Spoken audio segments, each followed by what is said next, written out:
ఇక్కడ ప్రశ్న ఏంటి అని అంటే, క్రైస్తవుడిగా పిలువబడుతున్న నీవు, క్రైస్తవుడిగా నిన్ను కనబరుచుకుంటున్న నీవు, నీకు తెలియకుండా దేవుణ్ణి దూషించబడడానికి కారకుడు అవుతున్నావా? గుర్తించు. ఒకసారి మళ్ళీ నేను, క్రైస్తవుడిగా పిలువబడే నువ్వు నీకు తెలియకుండానే దేవుణ్ణి దూషించడానికి కారకుడు అవుతున్నావా? నువ్వు ఒక రిసోర్స్ అవుతున్నావా దేవుణ్ణి దూషింపబడడానికి, దేవుణ్ణి తిట్టడానికి, దేవుణ్ణి అవమానించడానికి నువ్వు ఒక కారణం అవుతున్నావా? నీకు తెలియట్లేదు.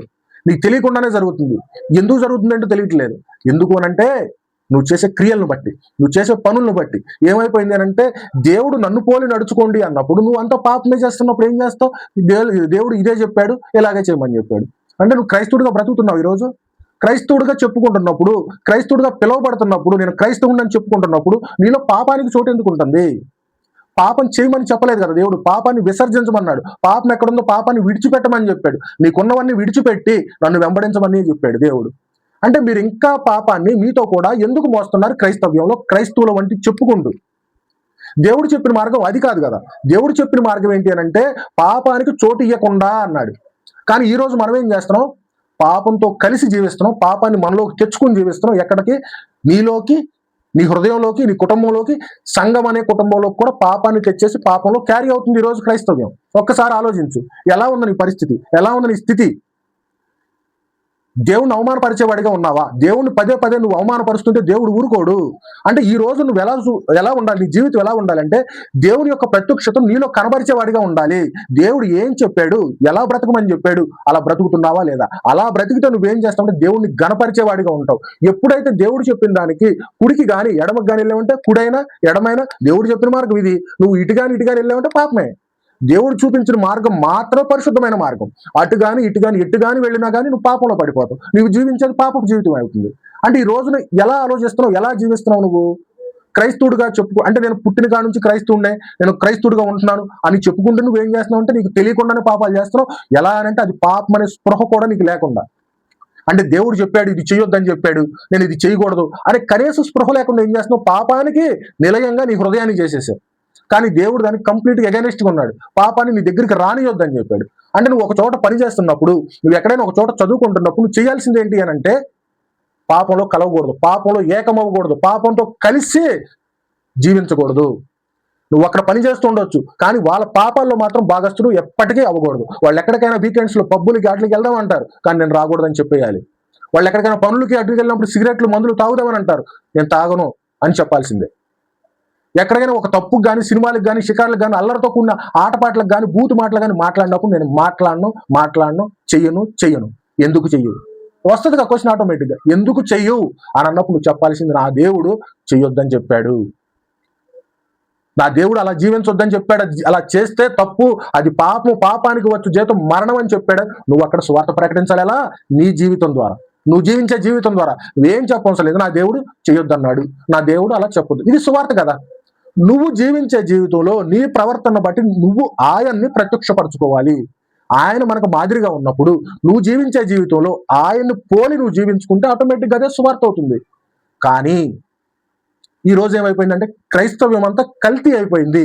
ఎలాగా? నేను చెప్పినట్టు తెలియకుండానే, ఇది తప్పు అని తెలియకుండానే ఏమైపోయింది? క్రైస్తవం టర్న్ అయిపోయింది. దేవుడు చెప్పిన ఈ మార్గం ఎలా చెప్తే ఇటు టర్న్ తీసేసుకుంది, ఇలా టర్న్ అయింది అనే స్పృహ కూడా మనకు తెలియదు. దేవుడు ఏం చెప్పాడు, దేనికోసం బ్రతకమని చెప్పాడు, దేనికోసం ఏడవమని చెప్పాడు, దేనికోసం ప్రలాపించమని చెప్పాడు, దేని కొరకు ఆకలి దప్పులు ఉంచుకోమని చెప్పాడు. దేని కొరకు అనంటే నీతి కొరకు. ఏ నీతి? దేవుడు చెప్పిన నీతి. దేవుడు చెప్పిన నీతి అనంటే పాపం లేని జీవితం. అంటే ఈ రోజున ఏమైపోయింది అనంటే, క్రైస్తవం అంతా అంటే దేవుడు ఎందుకు వచ్చాడు, తనను తాను రిక్తునిగా చేసుకుని భూమికి దిగి వచ్చి తన రక్తాన్ని ఎందుకు చెందించాడు అనే దాన్ని కంప్లీట్గా డైవర్ట్ చేసేసింది. దేని కొరకు వచ్చాడు? నీ పాపం కొరకు వచ్చాడు. నీ పాపానికి పరిహారంగా వచ్చాడు. నీ పాపానికి పరిహారంగా బలిగా అర్పించడానికి వచ్చాడు. వదకుతోయబడిన గొర్రె పిల్లలాగా ఆయన ఈ లోకానికి వచ్చి తనను తాను అర్పించుకుని నీ పాపానికి జీతం ఆయన ఇచ్చెళ్ళాడు. ఒక్కసారి నువ్వు మారు మనసు పొంది ప్రత్యాత్తపడి ప్రభువా నేను పాపినని అడిగినప్పుడు నువ్వు క్రైస్తవుడు అవుతావు. దాని మీదే స్టిక్ అయ్యండి, ప్రభువా నేను పాపంలో పడకుండా ఉండాలని ఎప్పటికప్పుడు నిన్ను పరీక్షించుకుని దేవుడి దగ్గర ప్రార్థన చేసుకుంటా ఉండాల్సింది క్రైస్తవ్యం. కానీ ఈ రోజున క్రైస్తవం, నీ బాధలు ఉన్నాయా, సమస్యలు ఉన్నాయా, అప్పులు ఉన్నాయా, జబ్బులు ఉన్నాయా, పెళ్ళి అవ్వట్లేదా, వేసా రావట్లేదా, ఇది క్రైస్తవం అయిపోయింది. ఏంటి ఇదేంటి కొత్త వరవడి? ఎందుకు వచ్చింది ఈ వరవడి? ఎవరు తీసుకొచ్చారు దీన్ని? ఇది తీసుకొచ్చిన వాళ్ళు కొంతమంది, చూస్తున్న వాళ్ళు, వింటున్న వాళ్ళు, జ్ఞానం మనకుంది కదా, కళ్ళు ఉన్నాయి కదా మనకి. దేవుడు అన్ని ఇంద్రియాలను ఇచ్చినప్పుడు నువ్వు ఎందుకని దేవుడి యొక్క ఇచ్చిన లేఖనంతో సరిపోల్చట్లేదు? నిన్ను బట్టి అన్యజనుల మధ్య నా నామము వెక్కిరింతల పాలవుతుంది. అంటే నువ్వు జీవించే జీవితం వాళ్ళకి తెలుస్తుంది. ఎవరికి బయట దేవుని రక్షకుడుగా అంగీకరించని వాళ్ళకి తెలుస్తుంది ఏంటి అని ఇది తప్పు చేస్తున్నారు అంటే. క్రైస్తవుడు ఇది చేయడు అని వాళ్ళకి తెలుస్తుంది. కానీ క్రైస్తవం ఏం చేస్తున్నారంటే దాన్ని భుజాన్ని వేసేసుకుని దాని కొరకే కంటిన్యూగా వెళ్తుంది. దేని కొరకు? పాపం. ఏది చేయకూడదు దాన్ని చేసుకుంటూనే వెళ్ళిపోతుంది. అసలు ఒకసారి మనం ఆలోచిస్తే అది వాళ్ళు చేయకూడదని కూడా వాళ్ళకి చిన్న స్పృహ కూడా ఉండట్లేదు. ఎందుకనంటే చెప్పేవాళ్ళు చెప్పట్లేదు, వీళ్ళు వినేవాళ్ళు కూడా ఏం వింటున్నారు అని అంటే వాళ్ళు ఏది చెప్తున్నారు దానికోసం వింటున్నారు. భౌతికమైన జీవితం, అల్పకాల భోగాల కొరకు, అల్పకాల చిన్న చిన్న సంతోషాల కొరకు ఏం చేసేసారంటే దేవుణ్ణి తాకట్టు పెట్టేశారు. ఆయన మరణాన్ని తాకట్టు పెట్టేశారు దుష్టుని దగ్గర. ఎలా అంటే సరెండర్ అయిపోతున్నారు పాపానికి. చిన్న చిన్న సంతోషాలు, ఇహలోకంలో వచ్చే చిన్న చిన్న సంతోషాలకి ఏం చేస్తున్నారంటే మన ఆత్మని మన కొరకు అంత త్యాగం చేసి తన మరణాన్ని అప్పగించి, తన శరీరాన్ని అప్పగించి అంత త్యాగం చేసిన ఆయన మరణాన్ని మనం ఏం చేస్తున్నాం అంటే చాలా చులకనగా చూసేస్తున్నాం. దాన్ని బట్టి ఏమవుతుందంటే ఆయన ఎదుట, అన్యజనుల ఎదుట ఆయన నామం అనేది హేళన అయిపోతుంది, అవమానించబడుతుంది. ఈ క్రైస్తవుడు అంట జీవించేదంతా తప్పుడు జీవితం అని అంటారు. దేవుడు చెప్పిన మార్గం ఏంటి? లోకానికి వేరే ఉండమని దేవుడు చెప్తుంటే లోకమే, అన్యజనులు, బయట క్రైస్తవ్యానికి బయట ఉన్న ప్రపంచమే నిన్ను పసిగట్టేస్తుంది. వీడు కల్తీ అని పసిగట్టేస్తుంది. ఎందుకని? నిజమైన క్రైస్తవం అనేది ఎలా ఉంటుందో తెలిసిపోతుంది వాళ్ళకి తెలుసు ఇది తప్పు, ఇది చేయకూడదు, క్రైస్తవులు ఇది చేయరు అని తెలుసు. కానీ నిన్ను బట్టి ఏమవుతుందనంటే ఇలా చేస్తున్నాడు వీడు ఇంతే అనే ఒక అండర్స్టాండింగ్ వచ్చేస్తున్నారు వాళ్ళు. నువ్వు ఆలోచించాల్సింది ఏంటంటే చిన్న చిన్న సంతోషాల కోసం కాదు, చిన్న చిన్న కోరికల కోసం కాదు, నిత్య జీవితం కోసం ఆలోచించాలి. అంటే ఎలాంటి జీవితంలో జీవించినా కానీ నువ్వు ఇక్కడ భౌతికంగానైనా, ఇంట్లోనైనా, ఆఫీసులోనైనా, ఎక్కడైనా కానీ నిన్ను నువ్వు సపరేట్గా కనబరుచుకోవాలి. నీ జీవితం అనేది ఇంకా అలా అయిపోవాలంతే. దేవుడికి నచ్చినదే, దేవుడికి మెచ్చినదే నీ జీవితం అనేది ఏర్పాటు చేసుకోవాలి. ఇహలోక జీవితంలో కలిసిపోయేవాడిగా నువ్వు ఉండకూడదు. ఇహలోకం గురించి నువ్వు ఆలోచించుకుంటే నువ్వేం చేస్తావు అంటే పాపంలో పడిపో, పాపంలోనే నశించిపోతావు. అంటే ఈ రోజున ఒకసారి మనం ఆలోచించుకుందాం. నువ్వు ఎక్కడైతే జీవిస్తున్నావో అక్కడ నిన్ను బట్టి ఉన్న సాక్ష్యం ఏంటి ఒకసారి ఆలోచించండి మీరు. ఎలా అవుతుంది చెప్పగలుగుతున్నావు? వాళ్ళు ఏదైనా తప్పు చేసినప్పుడు కానీ, తప్పుకి వెళ్దామని నిన్ను పిలిచినప్పుడు కానీ నేను రాను, ఇది చేయకూడదు, దేవుడు చేయొద్దని చెప్తున్నావు నువ్వు. అది కదా చెప్పాల్సింది మనం. ఎందుకని చెప్పలేకపోతున్నావు అంటే నువ్వు నిజంగా క్రైస్తవుడు కాదు. మీరు ఎన్ని అన్నా కానీ నువ్వు ఎప్పుడైతే వాళ్ళు తప్పు చేద్దాము, తప్పు కొరకు రండి అని నువ్వు పిలిచినప్పుడు తప్పుకు దూరంగా జరుగుతూ దేవునికి దగ్గరగా జరుగుతూ నేను అది చెయ్యను, నేను దానికి రాను అని చెప్పనంత కాలం నువ్వు క్రైస్తవుడివి కాదు. క్రైస్తవుడిగా నువ్వు జీవించలేవు. నువ్వు ఊరికనే కనబరుచుకుంటున్నావు, నాటకం ఆడుతున్నావు అనమాట. ఎంతసేపు దేవుడికి నచ్చని జీవితం జీవించి నువ్వేం చూపించుకుంటున్నావు? క్రైస్తవుడిగా జీవించుకుంటున్నావు. ఒకటే గుర్తు, నువ్వు ఈ రోజున లోకం ఏదైతే చేయాలనుకుంటుందో లోకంతో కలిసి నువ్వు ఎప్పుడైతే వెళ్తున్నావో అప్పుడు నువ్వు క్రైస్తవుడు కాదు. ఇహలోక సంతోషాల్లో పాలిభాగస్తులు క్రైస్తవులు ఎన్నటికీ ఎవరు. నువ్వు ఎప్పుడైతే అవుతున్నావో వాళ్ళ దగ్గరే నువ్వేం చేస్తున్నావు అంటే దేవుణ్ణి హేళన చేసేస్తున్నావు, అవమానించేస్తున్నావు. దావీదు చేశాడు. ఏం చేశాడు? దావీదు ఏంటి? దేవునికి ఇష్టానుసారుడైన కుమారుడు. కానీ ఆయన ఏం చేశాడు? వ్యభిచారం చేశాడు, ఉరియాని చంపించాడు. చంపించినప్పుడు ఏమైంది? అక్కడ ఒక మాట అంటాడు, ఎవరో ప్రవక్త, నాతాను ప్రవక్త. ఒకసారి చూడండి 12వ అధ్యాయము 14వ వచనం. అయితే ఈ కార్యము వలన యెహోవాను దూషించుటకు ఆయన శత్రువులకు నీవు గొప్ప హేతువు కలుగజేసితివి. అంటే ఆయన చేసిన ఈ పని వల్ల, వ్యభిచారం చేయడం వల్ల, ఉరియాని చంపించడం వల్ల యెహోవాని దూషించడానికి గొప్ప హేతువు, గొప్ప కారణం అయిపోయావు నువ్వు. అంటే నువ్వు చేసే పనులు ఎలా ఉంటున్నాయి? నువ్వు క్రైస్తవుడిగా పిలువబడుతున్నావు. క్రైస్తవుడిగా పిలువబడి నువ్వు చేసే పనులు ఏంటి? ఎలా చేస్తున్నావు? ఎలా జీవిస్తున్నావు? నువ్వు ఆలోచిస్తున్నావా? అంటే నువ్వు క్రైస్తవుడిగా చెప్పుకుంటున్నావు. నువ్వు జీవించే జీవితం వల్ల దేవుని దూషించడానికి హేతువు నువ్వు అవుతున్నావా? హేతువుగా నిన్ను చూపిస్తున్నారా? నామకార్థపు క్రైస్తవ్యం, అబద్ధపు క్రైస్తవ్యం అని నిన్ను చూసి అనేవాళ్ళుగా ఉన్నావా? దానికి నువ్వు కారకుడు అవుతున్నావా? ఆలోచించు ఒకసారి. దేవుడు ఏం చెప్పాడు అని అంటే నీలో నీ హృదయాన్ని ఆలయంగా చేయండి అనండి. ఆయన్ని నువ్వు రక్షకుడిగా అంగీకరించినప్పుడు నీలో ఉండాల్సింది ఆయన, నీ హృదయంలో ఉండాల్సింది ఆయన. నీ హృదయంలో ఏ మాత్రం అపరిశుద్ధత అనేది ఉండదు, పరిశుద్ధుడిగా ఉంటావు. అలాంటి పరిశుద్ధంగా జీవించే నీవు, అలాంటి పరిశుద్ధమైన జీవితం జీవించడానికి నిర్ణయించుకున్న నీవు ఎప్పుడైతే క్రైస్తవుడిగా మారావో అప్పుడు. కానీ మరలా పదే పదే ఎందుకు పాపం చేస్తున్నావు, ఎందుకు తప్పు చేస్తున్నావు? ఆ తప్పును బట్టి యెహోవాని దూషించడానికి, అనగా దేవుణ్ణి దూషించడానికి ఎందుకు కారకుడు అవుతున్నావు? ఈ కారణాన్ని బట్టి శిక్ష అనుభవించక తప్పదు నువ్వు. ఇదే ఇన్స్టెంట్ లో ఈ పరిస్థితి తర్వాత ఆయన అనుభవించింది కాసేపు సంతోషమేమో కానీ దీని తర్వాత దావీదు జీవితం మొత్తం టర్న్ అయిపోయింది, మొత్తం మారిపోయింది. అన్ని కష్టాలే, అన్ని బాధలే. కానీ ఎందుకు వస్తుందో తెలియదు. దీనివల్ల దావీదు తెలుసుకున్నాడు. ఇక్కడ దావీదులో ఉన్న గొప్పతనం ఏంటంటే తెలుసుకున్నాడు దావీదు. కానీ ఈ రోజు నీ పరిస్థితి, నా పరిస్థితి ఎలా ఉంది, మన పరిస్థితి ఎలా ఉంది? నువ్వు చేస్తున్నావు పాపం, క్రైస్తవుడుగా పిలువబడుతున్నావు, ఒక పాపం చేస్తున్నావు, ఆ పాపం చేసే ఉన్న స్పృహ ఉండట్లేదు. ఆ రోజు నాతాను ప్రవక్త చెప్పాడు, ఈ రోజు చెప్పేవాళ్ళు లేరు. నువ్వు ఏదైతే చెప్తున్నావో దానికి తానా అంటే తందాన, వినండి అని అంటే గోకడం. ఈ రోజున దేవుని యొక్క వాక్యాన్ని బోధించే వాళ్ళు నువ్వు ఏది చెప్తే అది అని అంటున్నారు, నువ్వు ఏది చేస్తే అది కరెక్ట్ అంటున్నారు. కాదు, వద్దు, కరెక్ట్ కాదని అంటే నువ్వు ఎక్కడ మానేస్తావు? ఇదో పెద్ద భయం. అంటే ఈ రోజున క్రైస్తవుడిగా జీవించే నీవు మంచి ఏంటి చెడు ఏంటి అనేది తెలుసుకుంటున్నావా? తప్పేంటి ఒప్పేంటి అని తెలుసుకుంటున్నావా? దేవుడికి అనుకూలం ఏంటి ప్రతికూలం అనేది తెలుసుకుంటున్నావా? దేవుని వాక్యం ఏం చెబుతుంది, నేనేం చేస్తానని ఆలోచిస్తున్నావా? అలా ఆలోచించలేని రోజున నువ్వు క్రైస్తవుడిగా ఉండడానికి అర్హత లేదు. నేనేమంటున్నాను అని అంటే, ఇక్కడ నువ్వు కంప్లీట్ గా పరిశుద్ధుడిగా జీవించమని చెప్పట్లా, కరెక్ట్ గానే జీవించాలని చెప్తున్నా, జీవిస్తావు అని కూడా చెప్పట్లా. ఎందుకంటే నీతిమంతుడు లేడు, ఒక్కడు కూడా లేదు, క్రైస్తవుడితో సహా. క్రైస్తవుడు ఎలా నీతిమంతుడు అయ్యాడు?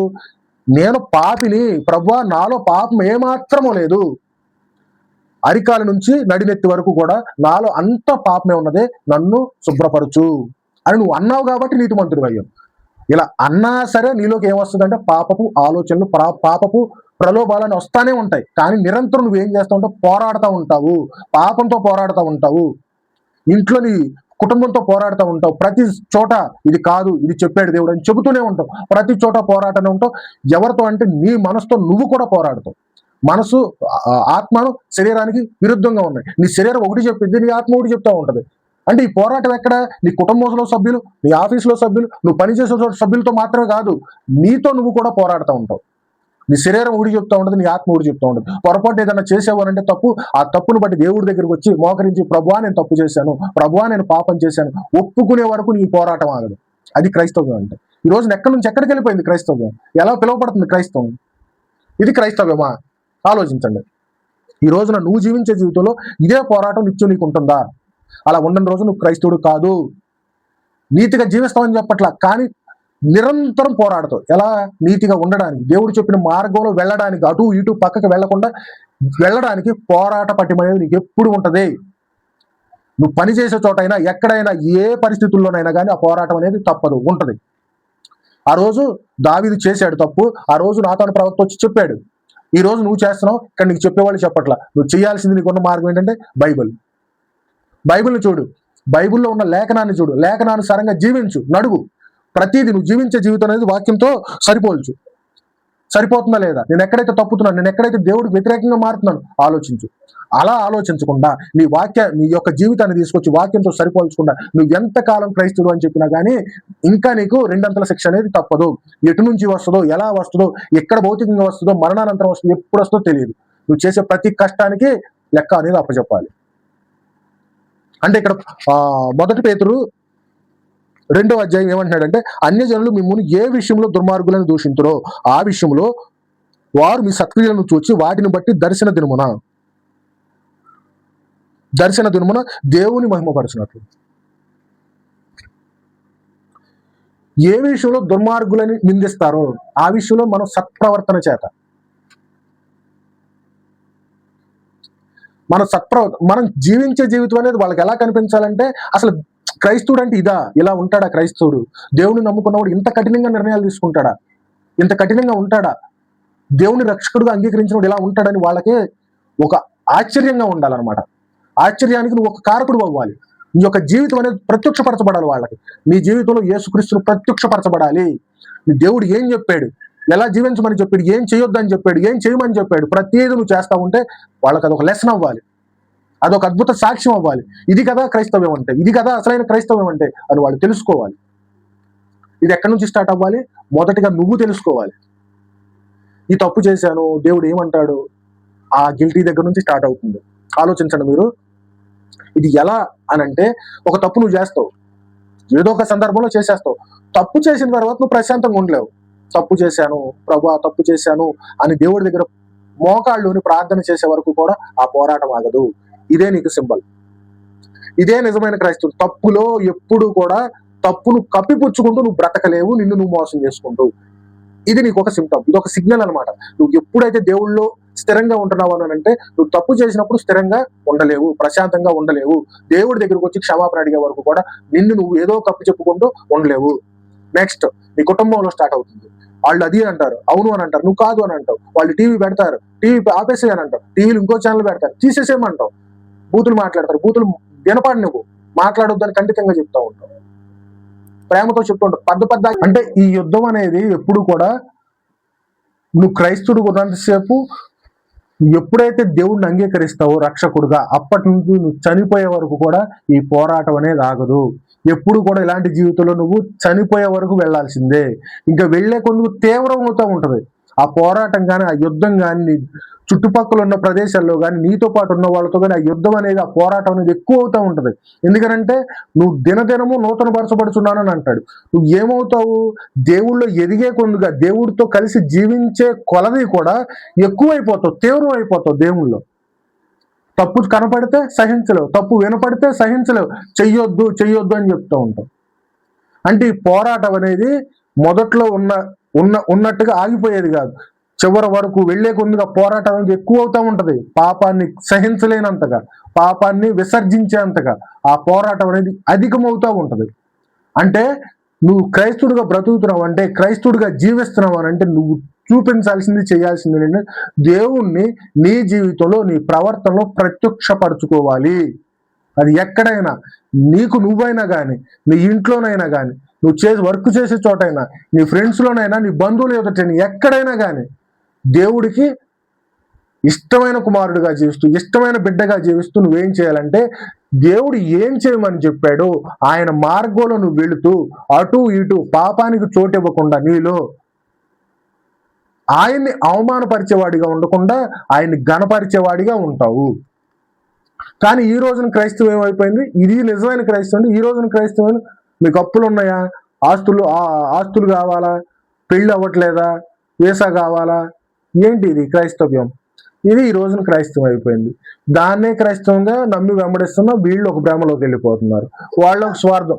ఇంకోటి ఏంటంటే, సేవకులుగా వచ్చేవాళ్ళు కూడా, బోధకులుగా మనకు కనిపించే వాళ్ళు కూడా ఏం చేస్తున్నారంటే, వాళ్ళకి అది తప్పు అని కూడా తెలియట్లేదు. ఎందుకని? బైబిల్ వాళ్ళు చదవరు. ఏదో సేవకుడు పుట్టాము, వాళ్ళు ఏం చేస్తారు, ఇదే భ్రమలో వాళ్ళు ఉంటారు, వాళ్ళ బిడ్డలు అదే భ్రమలో పెరుగుతారు. తర్వాత అక్కడి నుంచి అదే భ్రమ. నిజంగా దేవుడు పాపం కొరకు వచ్చాడు, పాప పరిహారార్థ బలిగా తనను తాను అర్పించి తన యొక్క ఉచిత నీతిని మనకు అనుగ్రహించడానికి వచ్చాడు అని పాప క్షమాపణ కోసం ఆలోచించే మనసు ఉండట్లేదు. అది బోధకుల్లో ఉండట్లేదు, విశ్వాసుల్లో అసలే ఉండట్లేదు. ఏమైపోయిందంటే కంప్లీట్ గా కలుషితంగా మారిన క్రైస్తవ్యం, దారి మార్చుకున్న క్రైస్తవ్యం. నువ్వేం చేయాలంటే, నువ్వు దేవుని యొక్క బిడ్డగా కానీ, ఒక క్రైస్తవుడిగా కానీ బ్రతకాలంటే లేఖనాన్ని చదువు. బైబుల్ ఏం చెబుతుందో చూడు. బైబుల్లో ఆయన ఆజ్ఞలు ఏంటో వెతుకు, ఏం చేయమన్నాడో వెతుకు. దానికి అనుగుణంగా నువ్వు జీవించడానికి నిరంతరం ప్రయత్నించడం కాదు, పోరాడు. ప్రయత్నిస్తే దొరికేది కాదు క్రైస్తవ్యం, అంత ఉచితంగా దొరికేది కాదు క్రైస్తవ్యం. ఎన్నో ఆటుపోట్లు, కొరడా దెబ్బలు, మెడన తీసేసుకుంటాం, గుణపాలతో పొడిపించుకుంటాం. అంత తీవ్రమైన క్రైస్తవ్యం. పోరాడాలి. ఎవరితో? నీ శత్రువులతో కాదు, నీ ఇరుగు పొరుగు వాళ్ళతో కాదు, నీతో నువ్వు పోరాటం స్టార్ట్ చేయాలి. ఎప్పుడు? ఈ రోజు. ఏ రోజు? క్రైస్తవుడుగా నువ్వు ఎప్పుడైతే నేను అనుకుంటావో, క్రీస్తుని నాకు రక్షకుడు, యేసు ప్రభువే నాకు రక్షకుడు, నేను పాపిని, నాలో నీతి ఏమాత్రము లేదు, నేను పాపంలో పుట్టిన వాడను అని నువ్వు ఎప్పుడైతే గ్రహిస్తావో, దేవుళ్ళో తప్ప నాకు ఇంక ఎక్కడ పాపానికి విమోచన రాదు అని నువ్వు నమ్ముతావో, ఆ క్షణం నుంచే పోరాటం స్టార్ట్ అవ్వాలి. ఎవరితో? ఇంకెవ్వరితోనో కాదు, నీతోనే పోరాటం. అక్కడి నుంచి స్టార్ట్ అవ్వాలి. అక్కడి నుంచి నీతో, నీ కుటుంబంతో, నీ స్నేహితులతో, నీ బంధువులతో, నువ్వు వర్క్ చేసే చోట ప్రతి చోట కూడా నువ్వేం చేస్తావు? పోరాడుతూ ఉంటావు. నీ యొక్క జీవించే జీవితంలో యేసు ప్రభువును కలిగిన జీవితం జీవించి ఆయన జీవితాన్ని అందరి ఎదుట ప్రత్యక్షపరచబడుతుంది. ఆ విధంగా నువ్వు సాక్ష్యం చెప్తావు, ఆ విధంగా నువ్వు సువార్త చెప్తావు. ఇలా ఉండకుండా ఇంకా ఏ విధంగా ఉన్నా కానీ ఈ రోజు నువ్వు, నేను అలా ఉండపోయినా, మీరు అలా ఉండపోయినా, ఎవరు అలా ఉండపోయినా మీరు క్రైస్తవులు కాదు. కాబట్టి ఈ విషయం విన్న తర్వాత మీరు ఏం చేస్తారంటే, నా జీవితం ఎలా ఉందో, నేను ఎక్కడెక్కడ ఎలాంటి పోరాటాలు పోరాడుతున్నాను, అసలు పోరాడుతున్నానా? అయితే దేని కొరకు పోరాడుతున్నాను? దేవుని యొక్క నీతి కొరక, ఇహలోక జీవితం కొరక, భౌతికమైన జీవితం కొరక? ఒక్కసారి ఆలోచించండి. ఒక్కసారి ఆలోచించి దేవుడి దగ్గర నువ్వు జీవించే జీవితానికి దేవుడు అవమానపరచబడడానికి వీల్లేదు. ఆయన్ని మరలా సిలువ వేసే అర్హత, హక్కు నీకు లేదు. దేవుడు స్వేచ్ఛగా ఉండమని చెప్పాను కదా. దావీదు ఆ రోజు ఒక్క సంతోషం కొరకు జీవించాడు. నాతాను ప్రవక్త వచ్చి చెప్పిన తర్వాత ఆయన చెప్పేవాడు ఉన్నాడు కాబట్టి ఆయనకు అర్థమైంది. మనకున్న దౌర్భాగ్యం ఏంటంటే ఈరోజు చెప్పేవాళ్ళు కూడా లేరు. చెప్పేవాళ్ళు లేరు, నువ్వు వినట్లేదు. ఆయన చెప్పాడు, చెప్పిన తర్వాత విన్న తర్వాత పశ్చాత్తాపడ్డాడు. అది దావీదులో ఉన్న గొప్పతనం. అది నీలో నాలో లేదు.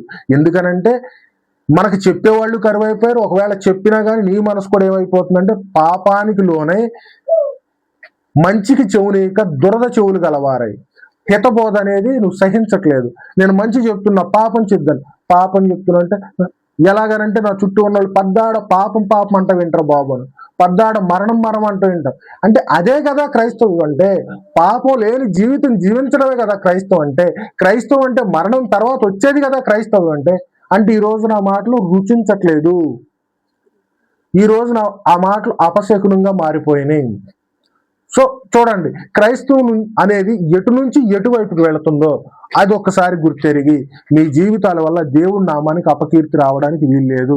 దేవుడి నామానికి అవమానం కలగడానికి వీల్లేదు. ఒకసారి ఆలోచించి మీ తప్పులను మీరు దేవుడి దగ్గర పరిశీలించుకోండి. క్షణం మీ యొక్క మనసుని తేటగా చూసుకుంటూ, వాక్యంతో సరిపోల్చుకుంటూ దేవుడి దగ్గర క్షమాపణ అడిగి జీవించండి.